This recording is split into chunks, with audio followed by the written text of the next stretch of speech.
Date 21/7/2026 मंगलवार श्रेणी षष्ठ सप्तम अष्टम प्रथम पीरियड अष्टम श्रेणी विषय विज्ञान प्रसंग अणुजीव जगत शिक्षण फलाफल प्राणी कोशर मौलिक गठन को बुझे टीएलएम चित्र अदिति बही पढ़ी कोश झिल्ली साइटोप्लाज्म और न्यष्टि विषय धारणा पाइबे बोधरे चित्र देखी उद्भिद कोश और प्राणी कोश मध्य मौलिक पार्थक्य को बुझे अभ्यास उद्भिद कोश और प्राणी कोश चित्र आंकिबे प्रयोग में स्नायुकोश और मांसपेशी कोशर भिन्न आकृति को वास्तव जीवन में कार्य जोड़े प्रसार यही विषय घरे पढ़ 2 नंबर पीरियड सप्तम श्रेणी साहित्य सुमन माड़हांडी कथा शिक्षण फलाफल पिलामाने गपटी को सठिक उच्चारण सह पढ़े टीएलएम चित्र अदिति पृष्ठा 10 पाठ को पढ़ी शुणाइबी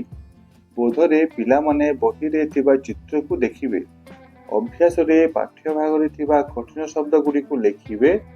प्रयोग में अभिनय करिवे प्रसार यही गप को घरे शुणाइब षष्ठ श्रेणी तृतीय पीरियड शारीरिक शिक्षा व्यायाम योग अभ्यास करिवे अष्टम श्रेणी चतुर्थ पीरियड सामाजिक विज्ञान प्राकृतिक संबलर और तार व्यवहार शिक्षण फलाफल नवीकरण योग्य और अयोग्य संबल विषय धारणा पाइबे टीएलएम चित्र अदिति पृष्ठा 5 पाठ को सरल भाव बुझाइबी बोधरे चित्र और उदाहरण देखी संबल गुड़िकर पुनः सृष्टि हेबा और नष्ट हेबार प्रकृत अर्थ को बुझे अभ्यास नवीकरण योग्य और अयोग्य संबल को पृथक कर लिखिबे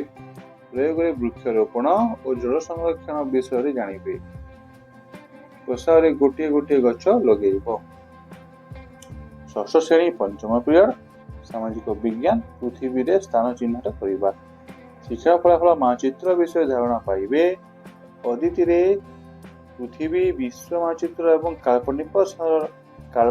सहर रेखाचित्र विषय धारणा देवी बोधरे मानचित्र थिबा दिग सूचक संकेत विषय जानिबे अभ्यास चित्र 1.1 को देखिबे प्रयोग में चित्र को निज खाता आंकिबे प्रसार तुम गाँव चित्रटी आंक तापर सप्तम श्रेणी षष्ठ और सप्तम पीरियड शारीरिक शिक्षा योग व्यायाम अभ्यास करिवे एटा थिला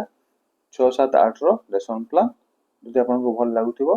तो लाइक सब्सक्राइब कर दीजिए धन्यवाद।